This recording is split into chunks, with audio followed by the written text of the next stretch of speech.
Welcome back, everybody. Today, I'm going to teach you how to upload a bank statement in Zoho Books. This process streamlines your financial management by automatically importing transactions directly into your accounting system, saving you hours of manual data entry. Let's start by heading over to the Zoho Books website. Open your browser and navigate to zoho.com/books, then log in using your account credentials. Once you're logged in, you'll land on your dashboard where you can access all the core features of Zoho Books. Now, look at the left navigation panel and click on Banking. This section is where you'll manage all your bank accounts and transactions within Zoho Books. It's your central hub for connecting and syncing financial data. Next, you'll see a list of your connected bank accounts. Select the specific bank account where you want to import your statement. If you prefer a quicker route, click on the drop-down arrow next to your bank account. A menu will appear with several options. From this menu, click on Import Statement. This takes you directly to the Upload interface. On the Import Statement page, you'll see a button labeled Choose File. Click on it and browse through your computer to locate the bank statement file you want to upload. Select the file and confirm your choice.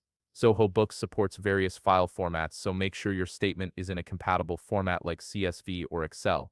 After uploading the file, you'll need to configure how Zoho Books reads your data. Look for the Amount Column Type section.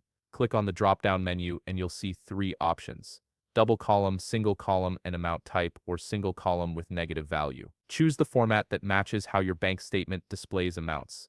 This ensures transactions are categorized correctly as debits or credits. Once you've made your selection, click Next. Now comes the field mapping stage. Zoho Books will attempt to automatically match columns from your bank statement to its own fields, but you should verify these mappings. Check that dates, descriptions, and amounts align properly with the corresponding Zoho Books fields. Once everything looks accurate, click Next to proceed. You'll now see an Import Statement overview. This screen displays all the transactions that will be imported into your account. Take a moment to review each line carefully and check for any errors or duplicates. This is your final checkpoint before the data enters your books. If everything looks good and you're satisfied with the preview, click Import to finalize the process. And that's it. You've successfully uploaded your bank statement into Zoho Books, and your transactions are now ready for reconciliation. If you found this video helpful, please leave a like, subscribe, and see you in the next video.